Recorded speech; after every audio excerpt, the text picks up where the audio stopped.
सबसे पहले आपके अपने YouTube चैनल स्वास्थ्य चक्कर पर आप सभी का स्वागत है।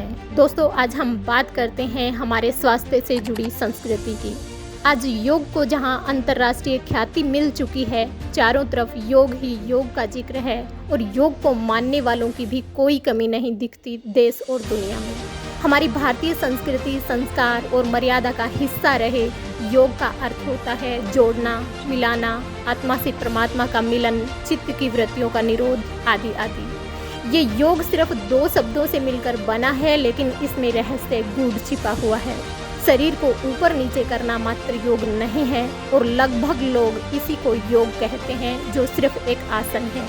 ये मैं इसलिए कह रही हूँ क्योंकि एक रिसर्च के आंकड़े को देखकर बहुत तकलीफ हुई कि कहाँ है हमारी भारतीय संस्कृति। इस रिपोर्ट के अनुसार भारत की 70% आबादी मांसाहारी है। ये मांस निर्दोष बेकसूर जानवरों की हिंसा करके ही हासिल होता है और योग की तो शुरुआत ही अहिंसा से होती है। अहिंसा यम का पार्ट है, अर्थात महर्षि पतंजलि के अनुसार योग के 8 अंग हैं। यम, नियम, आसन, प्राणायाम, प्रत्याहार, धारणा, ध्यान और समाधि। ये जो दुनिया आसनों के पीछे पड़ी है, इन आसनों से पहले इंसान को बहुत कुछ बदलाव करना पड़ता है खुद में। यूं ही कह देना मैं योग करता हूँ निरर्थक है। आप सिर्फ आसन करते हैं, योग नहीं। योग को किया नहीं, जिया जाता है। इसके लिए एक के बाद एक 8 सीढ़ियों पर चढ़ना पड़ता है, जिससे पहले तकलीफ और फिर आनंद की अनुभूति होती है। इसमें पहला है यम, जिससे हमारा मन और इंद्रियों की शुद्धि होती है, जो 5 प्रकार के होते हैं। अहिंसा, सत्य, अस्तेय, अपरिग्रह और ब्रह्मचर्य। अगर आपने यम को पूरी तरह धारण कर लिया है तो उसके बाद आती है दूसरी सीढ़ी नियम, और नियम भी 5 प्रकार के होते हैं। शोध, संतोष, तप, स्वाध्याय और ईश्वर प्रणिधान।